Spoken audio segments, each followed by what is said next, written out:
வணக்கம். காலை நேர பிரதான செய்திகள். விரிவான செய்திகளுக்கு செல்லும் முன்னர் முதலில் தலைப்புச்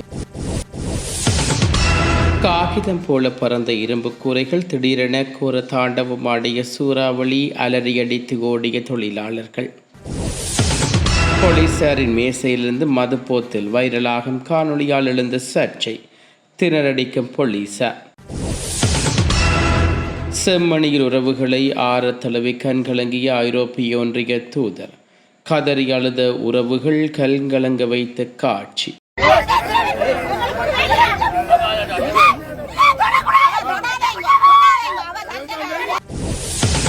வயது 22, ஆனால் 14 திருமணங்கள். கல்யாண ராணியால் அதிர்ந்த போலீசார். பிகினி ஆடையில் இலங்கையில் பிரபல பெண்கள் பாடசாலை ஆசிரியை சமூக வலைத்தள சர்ச்சை முடிவு. ஜனாதிபதிகளின் இல்லங்களை பொருளாதார ரீதியில் பயன்படுத்த அரசாங்கம் தீர்மானம். சுமார் 25 நாட்கள் கடலில் மிதந்த புலம்பெயர்ந்தோரை ஏற்றிச் சென்ற படகு. 140க்கும் மேற்பட்டோர் பலி. நாட்டின் வீழ்ச்சிக்கு பொறுப்பு கூற வேண்டிய ராயபக்ச முகாம் சஜித் அணியின் குற்றச்சாட்டு.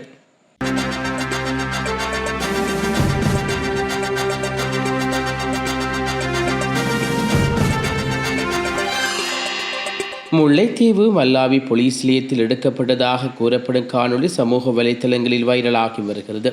முல்லைத்தீவு மாவட்டத்தில் மல்லாவி போலீஸ் நிலையத்தில் போலீஸ் அதிகாரிகள் அமர்ந்திருந்த மேசையில் மதுப்போத்தில் இருந்ததாக கூறப்படும் காணொலி சமூக வலைத்தளங்களில் பரவி வருவது சந்தேகத்தை தூண்டியுள்ளது.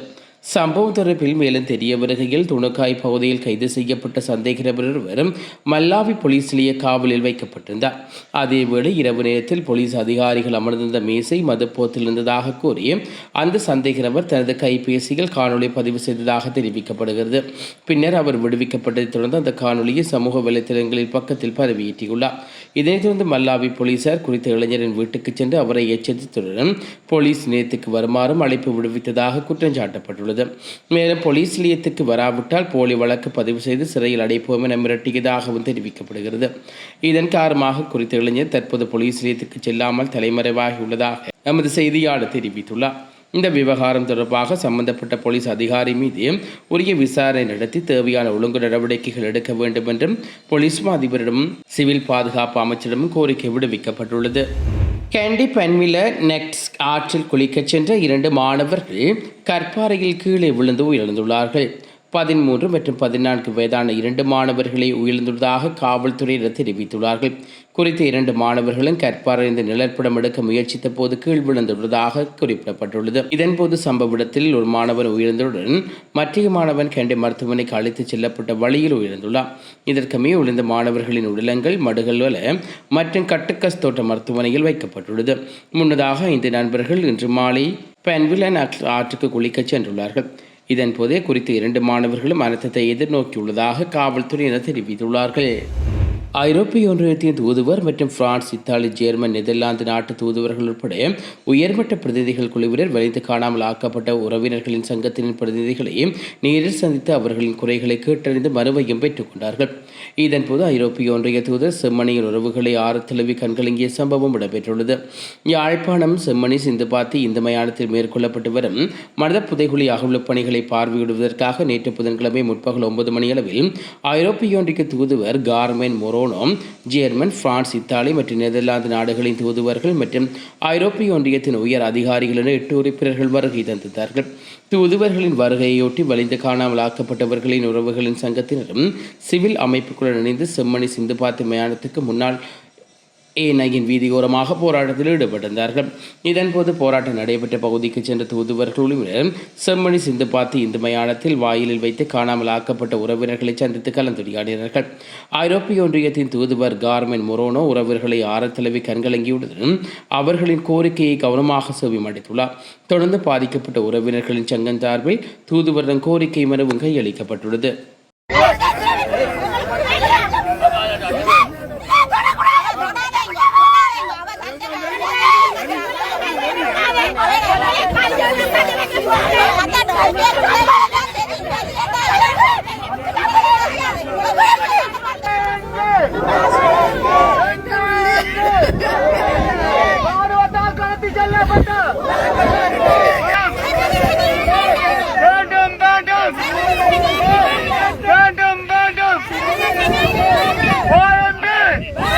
அமெரிக்க நாடுகளிலிருந்து ஐரோப்பாவை நோக்கி அகதிகள் மற்றும் புலம்பெயர்ந்தோரை ஏற்றிச் சென்ற படகு ஒன்று கடலில் தத்தளித்ததில் 140க்கும் மேற்பட்டோர் உயிரிழந்து மாயமாகியும் இருப்பதாக ஐக்கிய நாடுகள் அகதிகள் முகாம் தெரிவித்துள்ளது. தி கம்பீரியாவில் பாஃபுல்லோ பகுதியில் இடம்பெற்ற கம்பீனியாவின் பாஃபுல்லோ பகுதியிலிருந்து புறப்பட்ட இந்த நடுக்கடல் படகு எரிபொருள் தீர்ந்ததால் சுமார் 25 நாட்கள் கடலிலேயே மிதந்து தத்தளித்துள்ளது. ஜூலை 18 அன்று மரத்தோனியாவில் நவுதி துறைமுகத்தை வந்தடைந்த போது அதில் 38 பேர் மட்டுமே உயிருடனும் பலது சதனங்கள் மீட்கப்பட்டுள்ளது. உயிர் தப்பியவர்கள் தங்கள் குடும்ப உறுப்பினர்கள் அனைவரும் இழந்து தவிக்கும் 2 குழந்தைகளும் அடங்குவார்கள். அவர்கள் தற்போது மருத்துவமனையில் சிகிச்சை பெற்று வருகின்றார்கள். உயிரிழந்தவர்கள் அனைவரும் சாகச ஆப்பிரிக்க பகுதிகளைச் சேர்ந்தவர்கள் ஆவார். மௌத்தேனியா கடலோர காவல் படையினரின் தகவலின்படி 160 பயணியுடன் புறப்பட்ட இந்த படகில் 122 பேரை காணவில்லை என்று குறிப்பிட்டுள்ளார்கள். ஜூலை 14 தொடக்கம் 18 வரை மௌரித்தேனிய கடலோர பகுதியில் மேற்கொள்ளப்பட்ட 3 வெவ்வேறு மீட்பு நடவடிக்கைகளில் 387 பேர் பாதுகாப்பாக மீட்கப்பட்ட போதிலும் இந்த பெரும் சோகம் நிகழ்ந்துள்ளமை குறிப்பிடத்தக்கது. சர்வதேச சந்தையில் மசகு எண்ணெய் விலை மீண்டும் அதிகரிக்கப்பட்டுள்ளது. தற்போதைய நிலவரப்படி பிராண்டக மசகு எண்ணெய் பீப்பாய் ஒன்று $92 அதிகமாக விற்பனையாகி வருகிறது. இதேவேளை WTI ரக மசகு எண்ணெய் பீப்பாய் ஒன்று $85 அதிகமாகி விற்பனையாகி வருகிறது. மத்திய கிழக்கு நிலவும் பதட்டமான சூழ்நிலை மற்றும் சர்வதேச சந்தை நிலவரங்களால் மசகு எண்ணெய் விலை இந்த திடீர் ஏற்ற இறக்கங்களை பதிவாகி வருகின்றமை குறிப்பிடத்தக்கது. பிகினி ஆடையில் இலங்கையில் பிரபல பெண்கள் பாடசாலை ஆசிரியை தோன்றியதாக சமூக வலைத்தளங்களை பரவிய சர்ச்சைக்கு முற்றுப்புள்ளி வைக்கப்பட்டுள்ளது. அதாவது பிகினி ஆடைகள் தோன்றியவர்கள் சமூக வலைத்தளங்களில் வெளியானது போல இலங்கை பெண்களோ அல்லது இலங்கை ஆசிரியர்களோ அல்ல என்றும் அவர் அமெரிக்காவைச் சேர்ந்த பெண் என்பதும் கண்டறியப்பட்டுள்ளது. இலங்கையின் முன்னணி பெண்கள் பாடசாலை ஒன்றில் பணியாற்றும் ஆங்கில ஆசிரியர் ஒருவர் மலேசியாவில் நடைபெற்ற சர்வதேச அழகி போட்டியில் பிகினி ஆடையில் அணிந்து பங்கேற்றதாகவும் அதனையடுத்து அதே பாடசாலையில் ஒரு குழு அதிபரிடம் அவருக்கு எதிராக ஒழுக்காற்று நடவடிக்கை எடுக்குமாறு கோரியதாகவும் கூறும் செய்திகள் சமூக ஊடகங்களில் பரவப்பட்டு வருகிறது. ஆசிரியர் தொழிலுக்கு இவ்வாறான நடத்தை பொருத்தமற்றது என கூறி பலரும் அந்த பதிவுகளை பகிர்ந்ததுடன் பல்வேறு கருத்துக்களையும் வெளியிட்டுள்ளார்கள். அது தொடர்பில் மேற்கொள்ளப்பட்ட உண்மை சரிபார்ப்பில் இந்த செய்தி முற்றிலும் பொய்யானது என்று உறுதிப்படுத்தப்பட்டுள்ளது. புகைப்படங்களில் இடம்பெற்றுள்ள பெண் மத்திய அமெரிக்க நாடான குவாத்மாலாவைச் சேர்ந்த ஜெய்மே டெனிஸ்பனி ஆவார். அவர் குவைத்மாலாவில் நடைபெற்ற மோன்ஜோ பாலன்ஸ்கா அழகி போட்டியில் பங்கேற்ற போட்டியாளர் என்பது உறுதிப்படுத்தப்பட்டுள்ளது. எவ்வித ஆதார சரிபார்ப்புமின்றி உள்ளூர் சமூக ஊடக பக்கங்கள் பெறவும் இந்த தவறான தகவல்களை பகிர்ந்துள்ளன. அத்துடன் இந்த போலி செய்திகளை உண்மையென நம்பி அதனை அடிப்படையாக கொண்டு பல்வேறு கருத்துக்கள் வெளியிடப்பட்டிருந்தமையும் குறிப்பிடத்தக்கது. இந்தோனேசியாவில் படா நகரில் உள்ள தொழிற்பேட்டையை தாக்கிய பயங்கர சூறாவளி காற்றினால் பெரும் பரபரப்பு ஏற்பட்டுள்ளது. படாம் 10 அம்பர் பகுதியில் அமைந்துள்ள PTVME பிசாசஸ் கட்டுமான தளத்தை ஜூன் 22 அன்று திடீரென கொடூரமான சூறாவளி ஒன்று தாக்கியுள்ளது. சூறாவளியில் அதிதீவிர காற்று காரணமாக தொழிற்சாலையின் பிரம்மாண்டமான உலோக தட்டுக்கூரைகள் காகிதங்களைப் போல கிழித்தெடுக்கப்பட்டு காற்றில் பறந்தன. அந்த சமயத்தில் பணியில் ஈடுபட்ட தொழிலாளர்கள் தங்களின் உயிரை பாதுகாத்துக் கொள்ள பீதியுடன் நாலாபுறமும் சிதறி ஓடினார்கள். இக்கோரமான சம்பவத்தில் பரபரப்பான காணொலி தற்போது எக்ஸ் மற்றும் இன்ஸ்டாகிராம் உட்பட சமூக வலைத்தளங்களில் வைரலாகி வருகிறது. இந்த இயற்கை சீற்றத்தினால் ஏற்பட்ட காயங்கள், உயிரிழப்புகள் அல்லது பொருள் சேதங்கள் குறித்து அதிகாரப்பூர்வ தகவல்கள் எதுவும் இதுவரை வெளியிடப்படவில்லை என்பதும் குறிப்பிடத்தக்கது. நாட்டின் முழு வீழ்ச்சிக்கு ராயபக்ச முகாமை பொறுப்பாளி என்று ஐக்கிய மக்கள் சக்தியின் நாடாளுமன்ற உறுப்பினர் ஹர்ஷன ராயகருணா தெரிவித்துள்ளார். ஐக்கிய மக்கள் சக்தியின் தலைமையகத்தில் நேற்று நடைபெற்ற ஊடகவியலாளர் சந்திப்பின் போது அவர் மேற்கண்டவாறு குறிப்பிட்டுள்ளார். மேலும் எதிர்வரும் 2029 ஆண்டு எதிர்க்கட்சித் தலைவர் சயித் பிரேமதாச ஜனாதிபதியாக ஆட்சி அதிகாரத்தை கைப்பற்றுவார் என்றும் அவர் இதன்போது சுட்டிக்காட்டியுள்ளார். தொடர்ந்து தெரிவிக்கையில் 16 வயதுக்குட்பட்ட சிறுவர்களின் சமூக ஊடக பயன்பாட்டை கட்டுப்படுத்துவதற்காக இணையவழி பாதுகாப்பு சட்டத்தில் திருத்தம் மேற்கொள்ளப்படுவதற்காக தனிநபர் முன்மொழிவு நாடாளுமன்றத்தில் சமர்ப்பிக்கப்பட்டு பல மாதங்கள் கடந்துள்ள போதிலும் அரசு அது குறித்து எவ்வித கவனமும் செலுத்தாமல் அலட்சியமாக செயற்படுகிறது. நாட்டின் வீழ்ச்சிக்கு ராயபக்ச முகாம்களே பொறுப்பாகும். 2029 ஐக்கிய மக்கள் சக்தி ஆட்சி கைப்பற்றுவதுடன் சயித் பிரேமதாச அடுத்த தலைவராக உருவெடுப்பார். மேலும் ஐக்கிய மக்கள் சக்தியும் ஐக்கிய தேசிய கட்சியும் இணைந்து தேர்தல்களில் போட்டியிடுவது தொடர்பான பேச்சுக்கள் சுமூகமாக முன்னெடுக்கப்பட்டு வருவதாகவும் அவர் உறுதிப்படுத்தியுள்ளார். இலங்கையில் டெங்கு பரவும் அபாயம் அடுத்த 3 வாரங்களுக்கு தொடர்ந்து அதிகரிக்கும் என்று அமைச்சரவை பேச்சாளரும் சுகாதார அமைச்சருமான நலிந்த ஜெயதிச தெரிவித்துள்ளார். ஆகஸ்ட் மாத நடுப்பகுதி வரை உள்ள காலம் உயர் ஆபத்து மிக்க கட்டமாக அடையாளப்படுத்தப்படுவதாக அவர் மேலும் தெரிவித்துள்ளார். ஆகஸ்ட் மாத நடப்பகுதி வரை உள்ள காலம் உயர் ஆபத்துமிக்க கட்டமாக அடையாளம் காணப்பட்டுள்ளதாகவும் அவர் குறிப்பிட்டுள்ளார். டெங்கு பரவல் தற்போது ஒரு குறிப்பிட்ட கட்டுப்பாட்டின் உள்ளதாகவும் பல மாவட்டங்களில் பதிவாக நோயாளர்களின் எண்ணிக்கையில் வீழ்ச்சி ஏற்பட்டுள்ளதாகவும் அவர் தெரிவித்துள்ளார். எவ்வாறாயினும் 3 மாவட்டங்கள் தொடர்ந்து கவலைக்குரியதாக இருப்பதாகவும் அவற்றுக்கு கூடுதல் கவனம் தேவைப்படுவதாகவும் அவர் மேலும் குறிப்பிட்டுள்ளார். நிலவும் மழைக்கால சூழல் காரணமாக புதிய டெங்கு நுழம்புகள் உருவாகும் என்பதால் பொது மற்றும் தனியார் இடங்களை தொடர்ச்சியாக தூய்மையாக வைத்திருப்பது அவசியமாகும் என்றும் அமைச்சர் வலியுறுத்தியுள்ளமை குறிப்பிடத்தக்கது. நாட்டில் சில ஜனாதிபதி இல்லங்கள் நீதிமன்றங்களாக மாற்றப்பட்டுள்ளதுடன் ஏனையவை பொருளாதார ரீதியாக பயனுள்ள நோக்கங்களுக்காக பயன்படுத்தப்படும் என்று பிரதமர் ஹரணி அமரசூரிய தெரிவித்துள்ளார். நேற்று நாடாளுமன்றத்தில் கருத்துரைக்கும் போது நாடாளுமன்ற உறுப்பினர் சமிந்த விஜயசேன எழுப்பிய கேள்விக்கு பதிலளிக்கும் போது அவர் இதனை குறிப்பிட்டுள்ளார். 2025ஆம் ஆண்டு மற்றும் 2026ஆம் ஆண்டில் முதல் 6 மாதங்களில் 8 ஜனாதிபதி இல்லங்கள் பராமரிப்புக்காக 13.9 மில்லியன் ரூபாய் செலவிடப்பட்டுள்ளதாக குறிப்பிட்டுள்ளார். மேலும் ஜனாதிபதி இல்லங்கள் பொருளாதார ரீதியாக பயனுள்ள வகையில் மாற்றப்படும் வரையும் அவற்றின் பராமரிப்புக்காக அரசாங்கம் செலவினங்களை மேற்கொள்ள வேண்டியிருப்பதாகவும் பிரதமர் தெரிவித்துள்ளமை குறிப்பிடத்தக்கது. இந்தியாவின் தெலுங்கானா மாநிலத்தில் ஒரு 22 வயதான பெண் 2 ஆண்டுகளில் மட்டும் 14 திருமணங்கள் செய்து மொத்தம் 350 சவரன் தங்க நகைகளை கொள்ளையடித்த சம்பவம் அதிர்ச்சியில் ஆழ்த்தியுள்ளது. இது தொடர்பில் ஊடகங்கள் கருத்து தெரிவிக்கையில் தெலுங்கானாவில் 22 வயதுடைய சுவேதா என்ற பெண் பெற்றோரின் எதிர்ப்பை மீறி காதலனை திருமணம் செய்தார். சில மாதங்களில் கருத்து வேறுபாடு ஏற்பட்டு கணவரை பிரிந்தார். அதன் பிறகு பெற்றோருக்கும் உறவினருக்கும் அவரை ஏற்க மறுத்தார்கள். தனியாக விடப்பட்ட சுவேதா ஒரு விடுதியில் தங்கி சூப்பர் மார்க்கெட் பில்டர் கவுண்டரில் வேலை செய்தார். அப்போது அங்கு இளைஞருடன் காதல் வையப்பட்டு 2வது முறை திருமணம் செய்தார். இத்திருமணத்தின் போது 15 சவரன் நகைகள் அணிவிக்கப்பட்டன. தனக்கு பெற்றோர்கள் இல்லை, அனாதை விடுதியில் தனியாக இருக்கிறேன் என்று பல பொய்களை கூறி திருமணம் செய்துள்ளார். திருமணம் முடிந்த 2 நாட்களிலேயே அந்த 15 சவரன் நகைகளை வீட்டிலிருந்து 30,000 ரூபாய் பணத்தையும் எடுத்துக்கொண்டு காணாமல் போனார் சுவேதா. புகார்கள் கொடுக்கப்பட்டாலும் எந்த முன்னேற்றமும் காணப்படவில்லை. இச்சம்பவத்துக்கு பிறகுதான் சுவேதா இதை ஒரு தொழிலாக்கி கொண்டார். கொள்ளையடித்த நகைகளையும் பணத்தையும் வைத்துக்கொண்டு அருகிலுள்ள ஒவ்வொரு ஊர்களுக்கு சென்றார். அங்கெல்லாம் நான் அனாதை, சிறுவயதிலேயே பெற்றோர் விபத்திலிருந்து விட்டார்கள், ஆச்சிரமத்தில் வளர்ந்தேன் என்ற பொய்களை சொல்லி ஆண்களை வசப்படுத்தினார். திருமணம் செய்து 1 அல்லது 2 நாட்களில் நகைகளையும் பணத்தையும் சுருட்டி மீண்டும் மறைந்து விடுவது அவர் வழக்கமாக மாறியது. சுவேதாவால் ஏமாற்றப்பட்ட பெரும்பாலான ஆண்கள் 2ஆம் திருமணம் செய்ய விரும்பியவர்களாக இருந்தார்கள். மற்றும் ஒரு தரங்களை பயன்படுத்தி புகைப்படம் இல்லாமல் ஒவ்வொரு பெயர்களில் விளம்பரம் போட்டார்.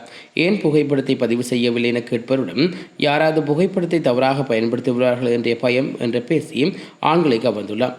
இப்படி 14 திருமணங்களை செய்து கொண்டுள்ளார் சுவேதா. மொத்தம் சுமார் 380 சவரன் தங்க நகைகள் கடந்த மார்ச் மாதம் தெலுங்கானாவைச் சேர்ந்து வைத்திய ராயஸ்குமார் முதல் மனைவியை முறைப்படி விவாகரத்து செய்திருந்த அவர் 2ஆம் திருமணத்துக்காக மற்றிமொழி தளத்தில் விவரங்களை பதிவு செய்திருந்தார். சுவேதா அவரை தொடர்பு கொண்டு வழக்கம் போல் தனது அனாதை கதையை சொல்லி திருமணம் வரை கொண்டு வந்தார். திருமணத்தின் போது 60 சவரன் நகைகள் அணிவிக்கப்பட்டன. 2 நாட்கள் மட்டும் வைத்திய ராயசுடன் தங்கினார். பின்னர் கிட்டத்தட்ட 80 சவரன் நகைகளையும் 3 லட்சம் ரூபாய் ரொக்கெட் பணத்தையும் எடுத்துக்கொண்டு மறைந்து விட்டார். வைத்திய ராயஸின் தாய்மாமா இன்ஸ்பெக்டர் சீனிவாசன் ஒரு போலீஸ் அதிகாரி. திருமணத்துக்கு முன்பே ஏதாவது பிரச்சனைகள் வரலாம் என்ற சந்தேகத்தில் சுவேதாவின் தொலைபேசியில் எதற்கும் இருக்கட்டும் நம் பாதுகாப்பு முக்கியம் என மறைமுகமாக ட்ராக்கிங் ஆப்ஸ் ஒன்றை இன்ஸ்டால் செய்திருந்தார். நகையுடன் தப்பிய சுவேதா அடுத்ததாக கோவாக்கு சென்று தங்கியிருப்பது அந்த ஆப்ஸ் மூலம் தெரிய வந்துள்ளது. உடனடியாக புகார் கொடுக்கப்பட்டது. கோவாவில் அந்த தொலைபேசி சிக்னல் காட்டிய இடத்தில் சுவேதாவை கைது செய்தார்கள். விசாரணையில் அவர் ஒரு அதிர்ச்சியான ஒன்றை சொன்னுள்ளார். வெப் சீரிஸ்களை பார்த்து இந்த யோசனை வந்தது. இப்படி கொள்ளையடித்து வாழலாம் என்ற முடிவு செய்து அதற்காக தற்போது சுவேதாவிடம் இறுதி விசாரணைகள் இடம்பெற்று வருகின்றமை குறிப்பிடத்தக்கது. 1983ஆம் ஆண்டு வெலிக்கடை சிறைச்சாலை படுகொலை செய்யப்பட்ட குட்டுமணி மற்றும் தங்கதுரை ஆகியோரின் திருவுருவச் சிலை திறப்பு விழா ஒத்திவைக்கப்பட்டுள்ளது. அவர்களின் 43வது நினைவு தினத்தை முன்னிட்டு எதிர்வரும் 25ஆம் தேதி சிலை திறப்பு விழா நடத்த திட்டமிட்டிருந்தது. அதனைத் தொடர்ந்து குட்டிமணி மற்றும் தங்கதுரை ஆகியோரின் திருவுருவச் சிலைகள் வடிவமைத்த சிற்பி வெல்வெட்டித்துறை போலீஸ் நிலையத்துக்கு அளிக்கப்பட்டு பின்னர் கைது செய்யப்பட்டார். அவர் நேற்று பருத்தித்துறை நீதிவான் நீதிமன்றத்தில் முன்னிலைப்படுத்தப்பட்டதை தொடர்ந்து பிணையில் செல்ல அனுமதிக்கப்பட்டார். இந்த வழக்கில் சிரேஷ்ட சட்டத்தரணி ஸ்ரீகாந்தா, சட்டத்தரணி விஸ்வலிங்கம் மணிவந்தன் உட்படோர் முன்னிலையாகினார்கள். வழக்கை விசாரித்த நீதிமன்றம் சிலை திறப்பு விழாவை எதிர்வரும் 4ஆம் தேதி வரை ஒத்திவைக்க உத்தரவு பிறப்பித்துள்ளமை குறிப்பிடத்தக்கது.